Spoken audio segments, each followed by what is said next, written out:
Assalamualaikum. Waalaikumsalam warahmatullahi wabarakatuh. Dan apa? Iya, saya Kenapa? pakai. Iya. Kenapa pakai? Enggak, ada pukulan, ada suara. Oh, gitu. Itu. Ini pakai. Alhamdulillah. Iya. Selamat menjelang ini pakai. Iya. Yang mau saya tanyakan, tidak berdosa ke penduduk kampung yang ada di dekat masjid. Manakala ada masjid, tidak tentu imamnya. Iya. Dan mengakibatkan terjadinya baku dorong-dorong. Iya. Manakala mau melaksanakan salat 5 waktu secara berjamaah. Iya. Beginilah dan apa? Iya, bagaimana? Itu namanya rumah yang tidak punya tuan. Oh, tidak ada tuannya. Iya. Ada tuannya pakai. Iya, itulah baku dorong, tandanya bahwa tidak ada rumah yang punya tuan. Oh, begitu. Nah, inilah kelemahan kita. Iya. Kelemahan kita. Iya. Setiap masjid dan apa? Iya. Harus ada imam rawatib. Betul. Kalau ada baku dorong semacam ini, bisa terjadi orang baru datang berpikir, Iya. bagaimana di kampung ini? Iya. Rupanya kampung ini tidak punya pimpinan sholat berjamaah. Iya. Atau dengan kata lain, bisa-bisa juga terdorong atau disuruh orang baru datang jadi imam. Iya. Padahal orang itu orang gila. Iya. Lantas kacau lah sembahyang kita. Iya. Nah, atau seorang pejudi dan peminum. Iya. Itu sebabnya dalam hadis sudah disebut, di dalam satu kampung yang menjadi imam adalah orang yang ditunjuk di kampung itu. Iya. Yang dianggap sebagai orang yang terbaiklah orang itu di kampung itu. Betul. Itu Iya. yang harus jadi imam. Iya. Jadi begitu kita membangun masjid, sudah harus dipikir siapa imam rawatibnya. Iya. Siapa pengurus masjid ini. Iya. Ya, supaya masjid ini bertuan. Iya. Ada tuannya. Ada tuannya. Iya, ada yang urusnya. Iya. Tentang pembangunannya, ada yang urus tentang ibadatnya. Iya. Inilah yang harus. Dan bukan itu saja. Apanya? Tapi harus juga ada pembinaan umat di masjid ini. Apakah itu oleh imamnya atau oleh mubalik yang khusus yang menentukan apakah dia setiap minggu sekali kah atau 2 kali kah. Iya. Supaya umat ini terbina dan Iya, betul. Jadi tidak adanya imam rawatib, tidak adanya pembina. Masjid kita ini akhirnya seperti gereja. Iya. Hanya hari-hari Jumat dibuka. Iya. Karena tidak ada pengajian, akhirnya umat ini tidak terbina. Ini tidak benar dan abah. Iya. Seharusnya ada pimpinan. Iya. Lalu bagaimana lagi pakai? Apa lagi yang ditanya? Ini masalahnya melaksanakan salat 5 waktu secara berjamaah. Ya itulah masalahnya kalau tidak ada imam. Oh. Iya. Selanjutnya lagi. Tolong petunjuk bacaan-bacaan yang ada pernah dicontohkan Nabi Muhammad SAW sesudah salat fardu dan berdoa. Di situ mestikah berjamaah? Karena sering ada imam panjang bacaannya sekali bacaannya yang menyebabkan jamaah jadi gelisah. Iya. Begini dan abah. Iya. Ada 2 macam zikir daripada Rasulullah. Ada zikir yang pendek. Iya. Ada yang panjang. Iya. Kalau zikir yang pendek kita lihat perbuatan Nabi menurut hadis dari Sauban. Yang pertama-tama beliau salam itu mengusap mukanya. Iya, mengusap mukanya. Ya, dengan membaca asyhadu an la ilaha illallahur rahmanur rahim. Iya. Allahumma zhib anil hamma wal hazan. Yang artinya aku bersaksi tidak ada Tuhan kecuali Allah yang pengasih dan penyayang. Iya. Ya Allah, hilangkanlah dariku rasa sedih dan stres. Oh iya. Ini doa awet muda. Oh iya.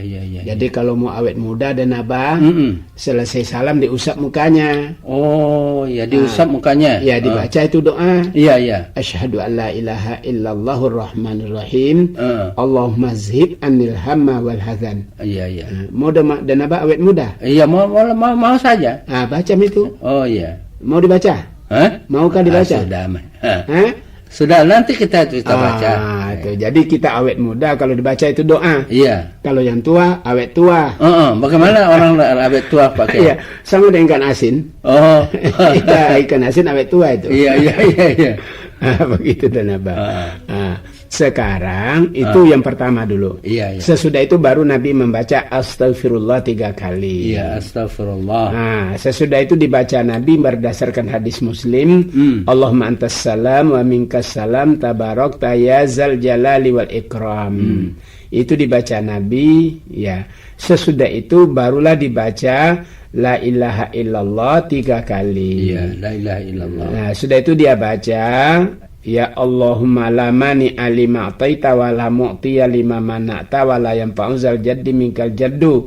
Itu hadis Bukhari Muslim. Iya, iya, iya. Sudah itu barulah dia baca subhanallah 33, alhamdulillah 33, Iya. Allahu akbar 33. Iya, iya. Cukupkan 100 dengan la ilaha illallah wahdahu la syarikalah, lahul mulku wa lahul hamdu wa huwa ala kulli syai'in qadir. Iya, iya. Nah, dan Nabi mengatakan, ya, niscaya kata Nabi wufirat khatayahu wa in kanat misla zabadil bahar. Artinya, Nah, dosa orang-orang itu sekalipun seperti buih di lautan akan dihapuskan Allah. Nah, itu dasarnya hadis riwayat Muslim. iya, iya. Dan menghitung ini dianjurkan dengan anak jari kanan dan nabah. Oh, iya, iya, iya. Tidak diikut sertakan anak jari kiri. Iya, iya, iya. Itu berdasarkan kita dapati dalam kitab Fathur Rabbani. Ya, supaya dihitung kalimat la ilaha illallah itu apa, subhanallah itu, alhamdulillah Allahu akbar dengan anak jari yang kanan. Iya, iya. Nah, itulah petunjuk, dan itu nanti akan ditanya Allah di akhirat. Iya, iya. Nah, itu dan abah caranya yang pendek itu zikir sesudah sholat. Oh, iya. Nah, yang panjang itu membaca Fatihah, membaca ayatul kursi, membaca surah Al-Baqarah, barulah dibaca la ilaha subhanallah 33, alhamdulillah 33, Allahu akbar 33. Itu juga cara dari Nabi. Iya, iya, iya. Nah, begitu dan apa? Iya. Ada lagi Pak. Apa itu? Betulkah masih ada salat malam sesudah witir? Oh, ada yang belum saya jawab tadi, berdoa dan apa itu? Ada disebut tadi. Oh iya, berdoa ya. Apakah berdoa ini kita seharusnya berjamaah atau boleh berdoa sendiri-sendiri? Iya, iya, iya. Itu dibolehkan, ikuti doanya imam, diaminkan. Iya, iya, iya. Atau boleh juga kita berdoa sendiri. Iya, iya. Dengan syarat, apa syaratnya? Imam kalau berdoa jangan memakai Rabbi filli. Iya, iya, Dan ada juga itu Rabbi filli wali walidayya warhamhuma kama rabbayani shaghira. Iya, iya. Itu doa itu untuk dirinya sendiri. Oh, tapi hendaklah dibaca ya. Rabbana ighfir lana. Itu dibaca, jangan Rabbi filli tapi Rabbana ighfir lana dzunubana. Itu berarti dibawa jamaahnya. Iya, iya. Dan berdoa sesudah sholat tidaklah, dan boleh memilih. Mau ikuti imam boleh, mau berdoa sendiri boleh, karena itu juga terjadi pada zaman Rasulullah. Oh, iya, iya. Ada kalanya mereka mengaminkan doa Nabi, Nabi berdoa, sahabat mengaminkan. Iya. Ada kalanya Nabi tidak berdoa sendiri, mereka juga masing-masing berdoa sendiri. Iya, itu iya. dan nabah. Iya, iya, iya. Yang ketiga apa lagi? Yang ketiga, betulkah masih ada salat malam sesudah witir? Iya, iya. Begini dan Abah.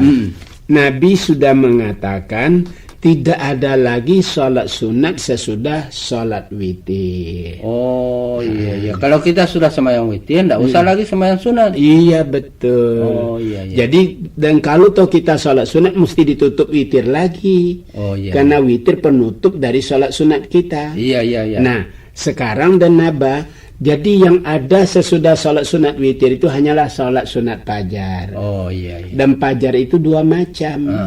Ada fajar kazib, ada fajar sodik. Iya, iya. Nah, kalau fajar kazib itulah waktu imsak. Iya, iya, iya, iya. Itu fajar kazib namanya. Iya. Sudah terbit itu fajar. Iya. Terbitnya dan nabah adalah membujur dari timur ke barat. Iya, iya, iya. Sedang itu mesti hari kembali gelap itu. Iya, iya. Dan ayam berkokok di saat itu. Iya, iya, iya. Sudah itu dia berhenti berkokok karena bentuk hari malam. Iya, iya. Barulah terbit fajar sodik terkait dengan siang. Oh. Nah, disinilah nampaknya sholat sunat fajar itu kita jumpai dari perbuatan Nabi pada kitab Nailul Autar. Iya, iya, iya. Di mana Rasulullah selesai sholat sunat fajar belum azan. Iya, iya. Karena azan itu terbit fajar shadiq. Iya, iya. Jadi terbit fajar kazib, Nabi sudah sholat sunat fajar. Iya, kemudian belum berbaring-baring. Iya, iya. Nah, barulah nanti masuk fajar shadiq, terbit fajar shadiq untuk melaksanakan sholat subuh. Iya, iya, iya. Nah, begitu dan naba soalnya. Jadi kalau begitu, betulkah masih ada salat malam sesudah witir? Ya, itulah sudah dijawab, tidak ada. Oh, tidak ada. Nah, kaum muslimin ini dari tim-tim dan apa? Iya, dari tim-tim. Iya, iya.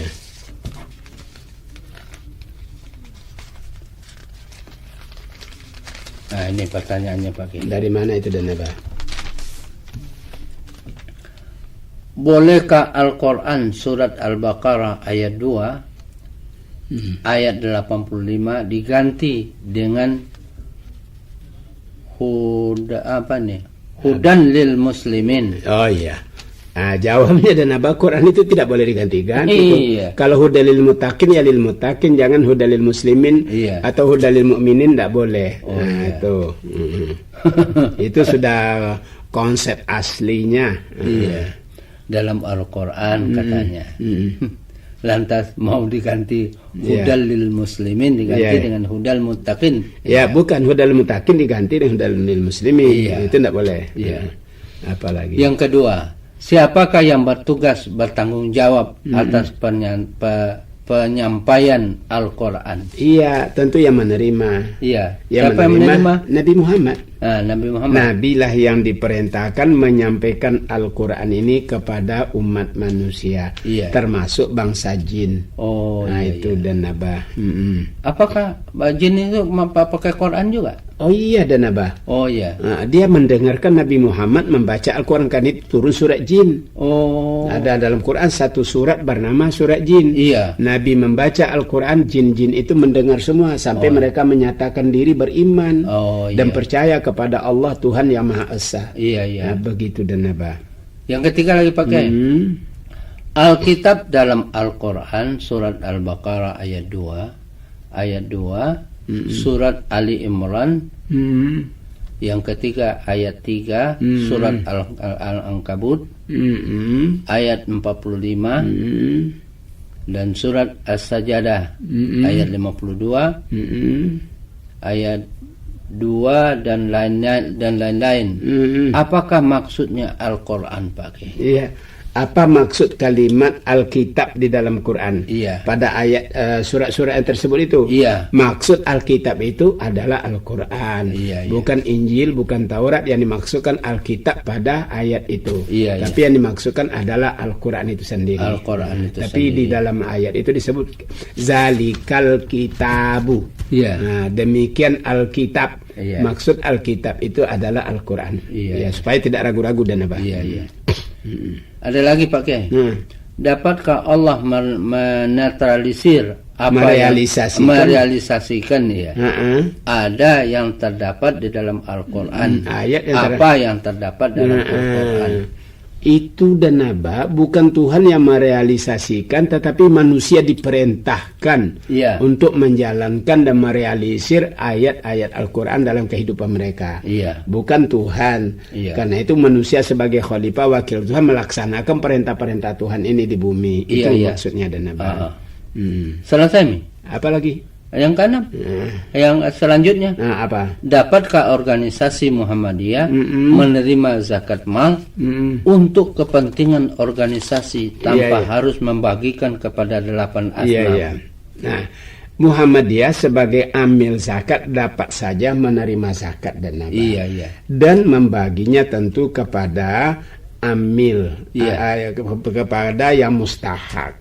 Yang mustahak itu ya fakir dan miskin dan mu'allaf dan si amil itu sendiri itu sudah ada ketentuannya dalam Quran.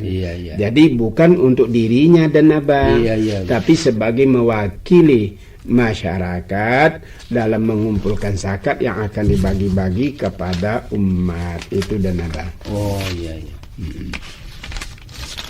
Selesai mi Pak Kiai? Iya. Nah, ini lagi Pak Kiai. Apa lagi? Itu pertanyaan dari mana kata di itu dan apa? Oh, dari tim-tim itu. Oh ya, yang pertama yang tim-tim, yang kedua ini. Ya.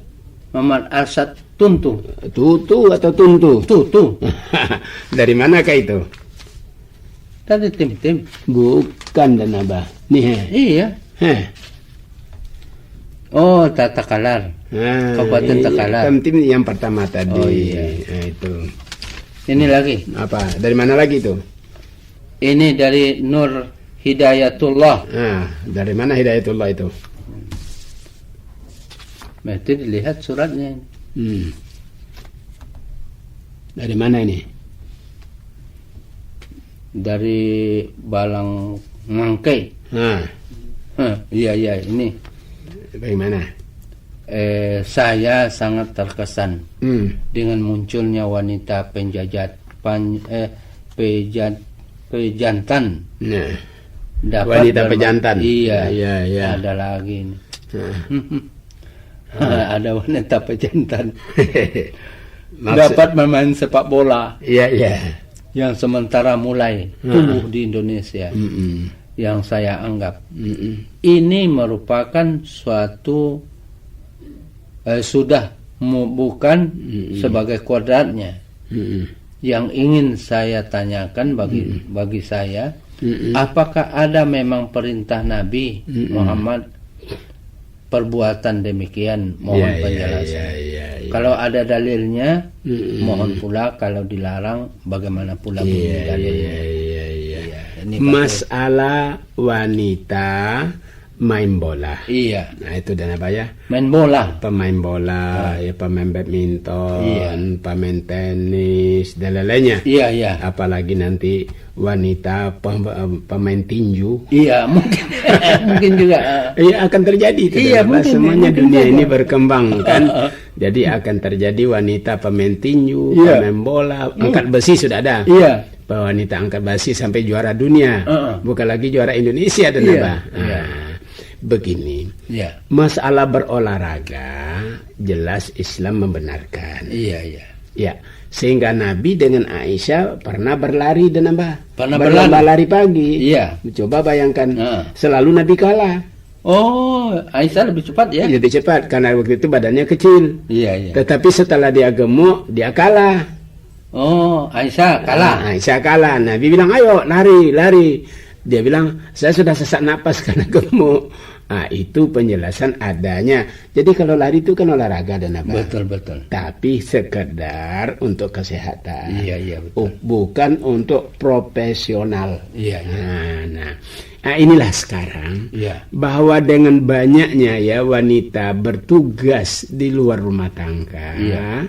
Maka kita melihat tugas utama sudah hampir tertinggalkan. Oh, untung tidak tinggal itu. Ya, tertinggal saja. Hanya tertinggalkan. Akibatnya dan apa?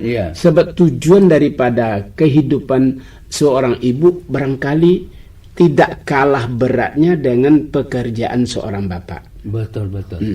Apakah tugas para ibu di rumah tangga? Ialah mendidik, membentuk manusia seutuhnya. Iya. Itu bukan pekerjaan ringan itu. Itu betul. Mendidik dan membentuk manusia seutuhnya. Nah, ini dan apa? Bahwa kalau sudah ibu banyak bertugas di luar rumah tangga, maka ini akan mengurangi pendidikan dan pembentukan anak seutuhnya kurang tercapai. Iya, tentu. Nah, terjadilah dan apa? Ya, karena anak diserahkan ke pembantu. Maka ternyata dalam penelitian di Jakarta anak-anak kurang gizi. Oh, di Jakarta ada penelitian dan apa? Oh iya. Jadi banyak anak-anak pejabat dan orang-orang kaya atau dengan kata lain ibu yang banyak tugasnya di luar rumah tangga, anaknya kurang gizi. Oh, kurang gizi ini akibatnya ini. Nah, kenapa sebab kurang gizi? Karena anak diserahkan sama pembantu. Iya. Pembantu kasih makan. Maklumlah anak-anak itu kadang-kadang enggan makan.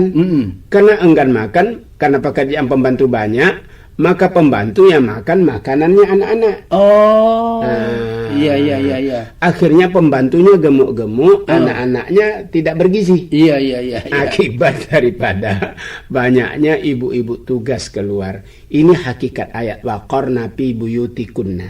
wanita hendaklah banyak di rumah untuk membina anaknya menjadi manusia seutuhnya.